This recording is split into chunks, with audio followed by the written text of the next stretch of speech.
अस्सलाम वालेकुम दोस्तों, कैसे हैं आप सब। मुझे यकीन है कि आप लोग अपने घरों में बिल्कुल महफूज होंगे और अल्लाह के हिफ्ज़ो ईमान में होंगे और आप लोग अच्छे से ऑनलाइन स्टडी कर रहे होंगे अपने कोर्सेज की। तो चलें दोस्तों, जान लेते हैं कि आज हमने पढ़ना क्या है। तो दोस्तों, कल जो हमने पढ़ा था वो था इम्पोर्टेंस ऑफ टेस्टिंग। अगर दोस्त आप लोग टेस्टिंग की अहमियत वाला लेक्चर आप लोगों ने नहीं सुना तो मैं इस वीडियो के डिस्क्रिप्शन में लिंक डाल देता हूं, आप लोग उस पर क्लिक करके सुन लीजिएगा, या फिर आप लोगों को यहाँ पे आइकॉन जो जाहिर हो रहा है उस पर क्लिक करके ये लेक्चर जरूर सुन लीजिएगा, इम्पोर्टेंस ऑफ टेस्टिंग वाला। लेकिन आज के अपने इस लेक्चर में हम लोगों ने डिस्कस करना है, वो जान लेते हैं, वो है दोस्त, अगर आप लोग फर्स्ट टाइम हैं हमारे इस चैनल पर तो इसको सब्सक्राइब करके जरूर जाइएगा और बेल के बटन पर क्लिक कर दीजिएगा, वीडियो को लाइक और शेयर करना मत भूलिएगा। अब दोस्तों बात कर लेते हैं अपने आज के टॉपिक की, और हमारा आज का टॉपिक है टाइप ऑफ टेस्ट डाटा। यानी हम लोगों ने अब डिटेल से बात करनी है टाइप ऑफ टेस्ट डाटा की। Creation of proper and sufficient test data is one of the key activity to improve quality of a solution। यानी जब हम लोग प्रॉपर और वैलिड जो है वो टेस्ट डाटा करते हैं तो उससे होता क्या है। ठीक है, देखिए टेस्टिंग से हम प्रीवियस लेक्चर में डिटेल से बात कर चुके हैं। टेस्टिंग से क्या होता है, हम लोग पॉइंट आउट करते हैं जो भी हमने सोल्यूशन निकाला है किसी भी प्रॉब्लम का, ठीक है, तो उसमें से हम लोग डिफेक्ट्स और एरर पॉइंट आउट करते हैं तो टेस्टिंग हो जाती। अब ये जब हमने टेस्ट डाटा जो है वो प्रॉपर और सफिशिएंट किया है तो फिर हम लोग क्या कर लेंगे, हम लोग जो है उस प्रॉब्लम की सॉल्यूशन की जो क्वालिटी है उसको इंप्रूव कर लेंगे। तो each type of solution require, यानी हर किस्म के जो सॉल्यूशन है उसके लिए डिफरेंट डाटा चाहिए होता है, क्योंकि हम लोग डिफरेंट तरह की मुख्तलिफ तरह की प्रॉब्लम्स को हल करते हैं, उनका सॉल्यूशन निकालते हैं, तो उन मुख्तलिफ तरह की प्रॉब्लम्स के लिए जो टेस्ट डाटा है वो भी मुख्तलिफ होंगे। Type of test data includes, type of test data में क्या चीज है, सबसे पहले valid test data is the test data that compiles with the input requirement of the algorithm. यानी वैलिड टेस्ट डाटा का मतलब ये होता है कि जो भी हमने एल्गोरिदम बनाया है किसी भी प्रॉब्लम के सॉल्यूशन का, उसको हम लोग जो है वो जो उसकी रिक्वायर है, जो उस एल्गोरिदम की रिक्वायर है वो डाटा देकर हम लोग टेस्ट करें इसको हम लोग एक एग्जांपल से समझते हैं। मान लीजिए आप लोगों ने एक सॉफ्टवेयर बनाया 72 सीटेड बस की टिकट बुक करवाने का, ठीक है। तो अब देखें इसमें जो 72 सीटेड बस है उसके अंदर जो 72 पर्सन बैठ सकते हैं, ठीक है, कम से कम एक बंदा बैठेगा और ज्यादा से ज्यादा 72 बंदे बैठकर उस 72 सीटेड बस के अंदर जो है वो सफर कर सकते हैं। तो आप लोगों ने जो टिकटें इशू करनी है वो आप लोगों ने जो है वो 72 करनी है, ठीक है, और कम से कम आप लोगों ने कितनी करनी है, एक, और ज्यादा से ज्यादा 72। जब कोई भी कस्टमर आप लोगों से बुक करवाता है कोई भी सीट को, यानी वो सीट नंबर 1 को, सीट नंबर 2 को, यानी आपने 72 सीटेड बस की जो सीटें हैं उनको बुक करने के लिए, उनकी टिकट इशू करने के लिए आप लोगों ने सॉफ्टवेयर बनवाया है। तो जब कोई पैसेंजर आएगा यानी वो किसी सीट को बुक करवाएगा तो वैलिड क्या होगा, वैलिड वो वाला डाटा होगा जो वो सीट का नंबर बताएगा 1 to 72 के दरमियान में किसी भी सीट का। अगर वो कहेगा कि मुझे 73 नंबर सीट दे दे तो 73 तो उसमें सीट होगी नहीं, तो वो क्या होगा, इनवैलिड डाटा होगा, ठीक है। तो यहां पे हमने क्या करना है, वैलिड टेस्ट डाटा को चेक करना है, यानी हमने अपने एल्गोरिदम में इनपुट करवानी है वो डाटा जो उस एल्गोरिदम की रिक्वायरमेंट है, ठीक है, उसकी रिक्वायरमेंट से हम लोगों ने बाहर नहीं निकलना। किसमें? वैलिड टेस्ट डाटा में। If an algorithm is suppose to take a numeric value between 1 and 100 as input, अगर एल्गोरिदम की रिक्वायरमेंट है कि उसको न्यूमेरिक वैल्यू दी जाए और न्यूमेरिक वैल्यू होनी चाहिए 1 और 100 के दरमियान में, 1 होनी चाहिए या 100 होनी चाहिए, यानी के दरमियान में, यानी कोई भी आ सकती है, 50 आ सकती है, 70 आ सकती है, 75 आ सकती है, 25 आ सकती है, लेकिन 101 नहीं हो सकती, ठीक है।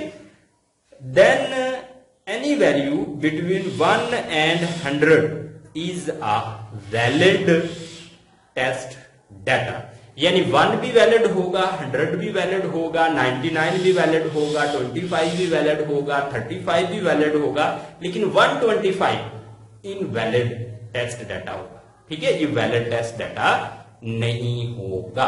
यानी यहां से आप लोगों ने ये पॉइंट याद रखने हैं दोस्तों कि वैलिड टेस्ट डाटा में क्या होता है, यानी वो डाटा इनपुट करवा के एल्गोरिदम में जिसकी एल्गोरिदम को जरूरत होती है, उसको कंपाइल जब हम लोग करेंगे तो उसको कहेंगे वैलिड टेस्ट डाटा। अब दोस्तों जान लेते हैं कि इनवैलिड टेस्ट डाटा क्या होता है।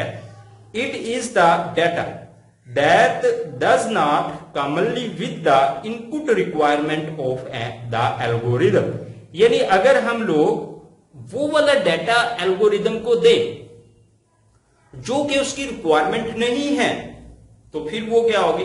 इनवैलिड टेस्ट डाटा होगी। मान लीजिए आप लोग क्या कर रहे हैं, आप लोगों के साथ आप लोगों से किसी ने वही एग्जांपल डिस्कस कर लेते हैं, 72 सीटेड बस की सीटें बुक करवाने वाला जो सॉफ्टवेयर आप लोगों ने डेवलप किया है, उसमें अगर कोई 73, 75, 76 एंटर कर देता है या 0 सीट की बुकिंग एंटर करता है, तो और फिर आप लोग उस सॉफ्टवेयर को कंपाइल करते हैं, तो फिर क्या होगा? वो इनवैलिड टेस्ट डाटा होगा। क्यों? क्योंकि वो जो आप लोगों ने सॉफ्टवेयर लिखा है उसमें जो एल्गोरिदम है उसकी रिक्वायरमेंट में 72, 73, 75 या 0 सीट की बुकिंग जो है वो उसकी जरूरत नहीं है। It is necessary to make sure that the solution correctly work for invalid value, कि जो आपने सॉल्यूशन बनाया है, निकाला है प्रॉब्लम का, कि वो जो इनवैलिड वैल्यू को कैसे हैंडल करता है, ये आप लोगों ने इंश्योर करना है। Show the relevant message, notify the user that provide the input value improper.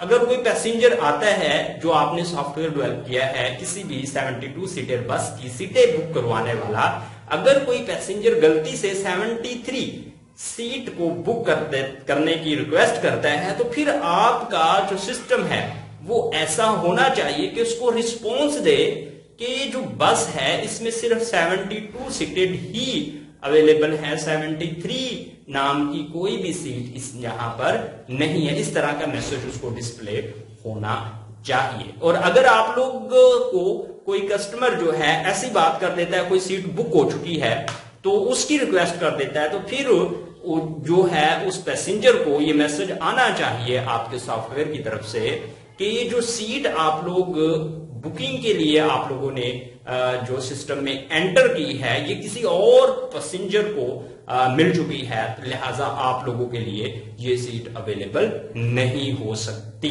तो इस तरह की आप लोगों के सॉफ्टवेयर में जो आपने डेवलप किया है वो होनी चाहिए बातें।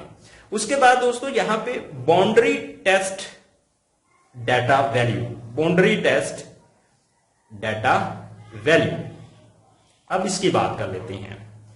अ solution is test on extreme value, यानी अगर हम लोग एक्सट्रीम वैल्यू देते हैं टेस्ट करने के लिए तो उसको कहते हैं boundary test data value. For example, to calculate interest we can consider principal amount as 0 और वेरी ह्यूज अमाउंट, अगर हम लोगों ने सॉफ्टवेयर डेवलप किया है जो कि इंटरेस्ट कैलकुलेट करता है, वो जो है वो इंटरेस्ट कैलकुलेट करता है, अगर हम लोग जीरो वैल्यू एंटर करके देखेंगे कि जीरो पे क्या होगा, उसके बाद वेरी ह्यूज अमाउंट करके देखेंगे कैलकुलेट, तो ये क्या हो गए, हम लोग जो कर रहे होंगे उसकी सॉफ्टवेयर की बाउंड्री, उस सॉफ्टवेयर की बाउंड्री जो है वो चेक कर रहे होंगे कि ये जो बाउंड्री टेस्ट वैल्यू कहलाएगा। उसके बाद अब दोस्तों बात कर लेते हैं रॉन्ग डाटा फॉर्मेट की। It is wise to check how the system react on entering data in an inappropriate format. अगर हम लोग कोई ऐसे फॉर्मेट की वैल्यू एंटर कर देते हैं जो कि जिस फॉर्मेट की वैल्यू जो है उस एल्गोरिदम की जरूरत ही नहीं है, तो फिर सिस्टम जो है कैसे रिएक्ट करता है। For example, giving an alphabet as input when a numeric value is expected. तो मान लीजिए आप लोगों एक फॉर्म है फिल कर रहे हैं आप लोग, अगर नाम वाली जगह पे आप लोगों ने अपना नाम लिखना होता है, फॉर्म जब फिल करते हैं आप लोगों ने जीमेल का अकाउंट बनाया है और जहां पे नाम लिखना है वहां पे आप कोई न्यूमेरिक वैल्यू कोई नंबर एंटर कर देते हैं, तो फिर आपका सिस्टम कैसे रिएक्ट करेगा। ये रॉन्ग डाटा फॉर्मेट होता है, यानी नाम की जगह पे अगर आप लोग कोई नंबर एंटर कर रहे हैं तो आपको एक मैसेज रेड रंग का रिसीव होगा सिस्टम की तरफ से। उसके बाद absent data. It is also important to investigate that the solution still work if less number of input are given than expected. For example, if a system asks to enter driving license number, यानी अगर आपका system कहता है कि driving licence number जो है वो enter करें आप लोग, then everyone can not provide this information, लेकिन हर किसी के पास जो है ड्राइविंग लाइसेंस नहीं होता।